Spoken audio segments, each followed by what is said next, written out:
The Six Flags Entertainment Corporation is one big super chain at this point, but all these parks have their own individual histories. The parent company may be kind to their future, or they may ignore them for decades. And, as we have already seen, we could be looking at a mass exodus of rides that are no longer profitable.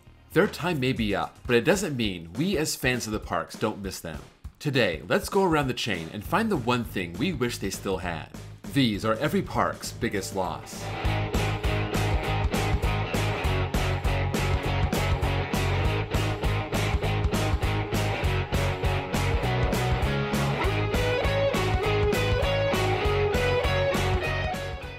First, I want to thank my patrons and my new member, Jordan M. If you want bonus access, bonus content, behind the scenes videos, a shout out when you join, and your name on this fancy Patreon screen, follow the link below and join. Let's start on the West Coast and move east. Also, this won't just be coasters. Sometimes the biggest loss is something else, especially when the only coaster you've ever lost is a Togo stand-up.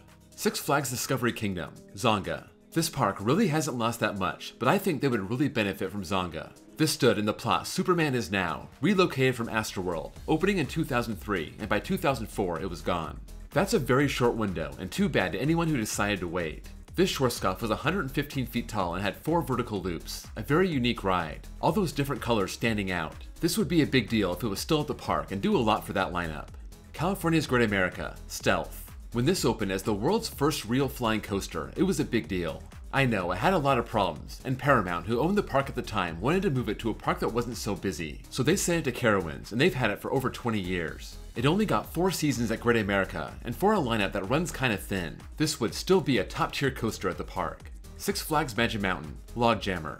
They've lost some very good coasters, like Deja Vu and Colossus, but at least, in the case of Colossus, we got the park's best coaster out of the deal. And because Logjammer left, we got Full Throttle, so it's not too bad. But Logjammer was one of the few water rides I really enjoyed. This log flume played off the side of that mountain, having 2 big drops, a great setting. It was a park original, and its closure in 2011 left a big hole in the park's non-coaster lineup.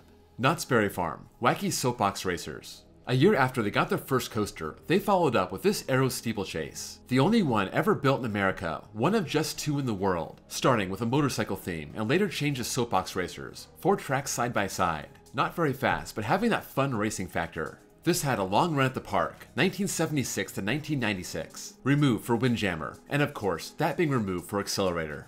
Six Flags Mexico, their tilt coaster. I couldn't find anything good they removed, so let's talk about what could have been. They had Vekoma Tilt Coaster Track in their parking lot, this apparently being the one that was built for Energylandia and got cancelled, but apparently there were permit issues and Six Flags moved this from Mexico to Cedar Point. So, they never had it, but it would have been a great addition and a top 3 coaster in the park. Six Flags Fiesta Texas, Soaring Eagle Zipline. This park has never lost a good coaster, so let's look elsewhere. It has a unique location surrounded by quarry walls and uses that to its advantage. The zipline would start in Rockville, and it would take you backwards up to the quarry wall, over Superman, and back to where you started. This closed in 2023, and even though it was an upcharge attraction, it offered something different. Frontier City, Nightmare Mine. As my new home park, I keep looking at that big hotel in the middle of the park and thinking, man, it would be great to still have a coaster in there. This opened in 1980 as an outdoor coaster, moved inside the building in 1989, and it was actually replaced with an identical coaster in 1999, but that closed in 2000. This was an SDC Galaxy coaster, the same kind you find at local fairs, so even though it wasn't anything special, it would have been cool to ride this in the dark, and at the very least, have another major coaster here. Six Flags Over Texas, Big Bend. Lava Bora gives this a run for its money, but back in the 70s, this was the coaster at the park. It's a Schwarzkopf speed racer, kinda like Whizzer at Great America, but this one was a bit taller and faster, 2 lift hills, a pretty good sized drop, and you gotta think, this would still be popular if it was still here. It was right in the front of the park. Think about where Aquaman is now, and it lasted from 1971 to 1979, moved to St. Louis but never rebuilt. Worlds of Fun, Orient Express. They also had a speed racer, Zambezi Zinger, and that would be great also, but I'm going with the Aero Looper. This opened in 1980, a follow-up to Lightning Loops and Loch Ness Monster and their interlocking loops, also having a Batwing at the end, 3,500 feet of track, a great looking first drop at 115 feet. And apparently, it got rough at the end of its life, removed in 2003 and replaced by Spinning Dragons. But it would be great to have this Aero Classic still there. Valley Fair, Rails. I had very little to choose from, but Rails would still be a good ride to have at the park. This was a Schwarzkopf Wildcat, starting at Cedar Point, coming here in 1979, staying here for 20 seasons, removed after the park shut down in 1998, and you can still ride it at Jolly Roger in Ocean City, Maryland. If it was still here, it would just be one more solid coaster to add to that solid lineup. Six Flags St. Louis, Excalibur. This was a hand-me-down from Great Adventure in 2003, an Evolution flat ride that's part pendulum, part Enterprise, and it was one of the most beloved flat rides you'll find anywhere. This was refurbished in 2018, ready for 2020, lasted 2 more years and shut down after the 2022 season. Six Flags Great America, Deja Vu. This park has luckily not lost a whole lot. I think by the time most of these coasters left, they had more than run their course. But Deja Vu was only here for 6 years, one of 3 models that opened in 2001, and the ride just had a bunch of problems and downtime, and the chain got fed up and sold it to Silverwood, reopening in 2008 as Aftershock. I rode this in 2009 and it was my favorite ride in the park. I gotta imagine it ran just as good if not better while at Great America, so this was a big loss for them. Michigan's Adventure, Falling Star. I had very few options here, and this park has actually never lost a coaster, so I'm going with this Chance Rainbow Flat Ride. Some might call it a flying carpet. I rode something similar at Wonderland in Amarillo, and it's a really solid flat. So, not much to choose from. They lost a good flat ride and that's too bad. This was here from 1989 to 2011. Six Flags Over Georgia, Viper. This park has only had one launch coaster in its entire history, and it was the Schwarzkopf Shuttle Loop. This was its middle stop, starting at Great America as Tidal Wave, moving on to Kentucky Kingdom after. It used a weight drop to get the train to 57 miles an hour into its vertical loop going forward and backward, and it's hard to believe, since it was taken out in 2001, they've never added another launch coaster. Well, that is, until Georgia Surfer this year. Kings Island, the original Bat. I thought about Tomb Raider, that was a well-themed topspin, but I'm going with one of the craziest coasters ever built, the first suspended coaster in the world, the Bat. This was so crazy and put so much force on the track and trains, it wasn't long for this world. Those who got to ride it between 1981 and 1983 have to feel lucky, and although the park got another suspended coaster later on, the original Bat seemed like it was something special, albeit unsustainable. Cedar Point, Top Thrill Dragster. Even if Top Thrill 2 works out all its problems, it will never replicate the raw power of Top Thrill Dragster. Something about going from 0 to 120 in just a few seconds, rising up and over a 420-foot top hat with just a tiny T-bar. That was a rush that's hard to find anywhere else. They've lost some other good coasters, their Space Spiral, Demon Drop, but nothing like Top Thrill Dragster, especially now with Top Thrill 2 being a failure up to this point. Carowinds, Thunder Road. The first major coaster at the park, the first coaster the King's Entertainment Company gave to this park after taking over. This racing wooden coaster operated from 1976 to 2015, marketed as the coaster that goes between 2 states, going out and back with a bunch of airtime hills, but they wanted to expand the water park and this 40-year-old Woody had to go. The park has a family Woody and a bad Woody, so it would have been nice to keep the good one around.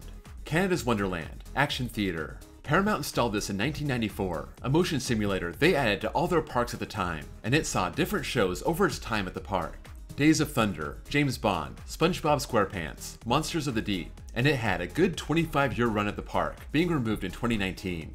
For a park that has only removed one coaster in 43 years, I think this is the best attraction they've taken out. Six Flags Darien Lake, Giant Wheel. This was a gorgeous Ferris wheel right there on the lake in the middle of the park, relocated from the 1982 World's Fair in Knoxville, Tennessee. At 165 feet, it was the tallest in the US at the time. This gave some great photo ops, let you see the surrounding area of Darien, New York. And now, they don't have a good photo perch anymore.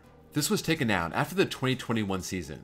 King's Dominion, Volcano the Blast Coaster. Some might say Hypersonic XLC, the world's first air launch coaster. That extreme acceleration being a huge rush, but also causing problems that led to a fast demise. Volcano was much more iconic, using the old Smurf mountain to build the world's first launch inverted coaster, blasting riders at 70 miles an hour out the top, going into 4 inversions before the ride ends. It was the park's most popular coaster until its closure in 2018. Volcano is finally being replaced this year, but it's hard to truly replace an icon.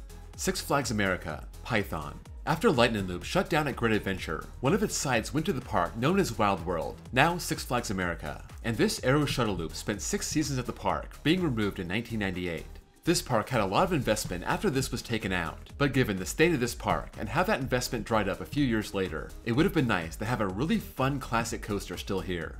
Dorney Park, Laser. Starting its life in Brazil, this Schwarzkopf looping coaster came to Dorney Park in 1986, starting off as Colossus and renamed Laser in 1988, giving the park a good 22 years. 93 feet tall, 2 inversions, 2,200 feet of track. I think we've all ridden a classic Schwarzkopf like this to know how good the ride was, not operating for much of 2008 and being removed shortly after. This was on the plot of land that Stinger would take over, and now Iron Menace. Six Flags Great Adventure, King Ka.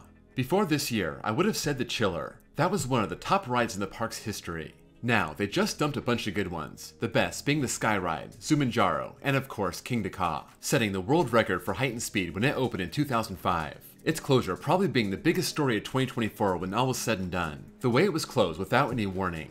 It was a rough year for Great Adventure, but years from now, I think the one ride that people will look back on and miss the most is King Ka. Six Flags Great Escape, Alpine Bobsled. This is not much of a coaster park. They have a few, most of them relocated, but not their newest one, Bobcat. That was added to replace Alpine Bobsled, the intimate bobsled that came here from Great America in 1998. A ride I was lucky enough to get on in 2021, and I loved it. It was a wild and out of control experience, but apparently it was rarely open, and that's too bad. It's good they replaced it with a quality coaster, but Alpine Bobsled was as fun as it was different. There are now 0 operating Intamin Swiss Bobs. La Ronde, Montañas Russes. I had a hard time with this one, so I went with another Schwarzkopf Wildcat. You can't go wrong with these, they're so much fun. This one operated from the late 60s to around 1984, replaced by the wooden coaster Monster. I've never met a Wildcat that wasn't good, and any park would be lucky to have one. Six Flags New England, Black Widow. Similar story to Viper over Georgia. This was their one launch coaster over their 154-year history, finally getting a new one this year. It was an Aero shuttle loop, opening in 1977, closed in 1999 to make room for flashback. I think that's the most painful part about it. We lost an Aero shuttle loop for a Vekoma Boomerang. These are super forceful and fun, and it would have looked great right there next to Wicked Cyclone. That's a wrap on this video. Let me know what you think of my picks, and if you have any other ideas, especially at your home park where you do actually miss certain rides, let me know in the comments below.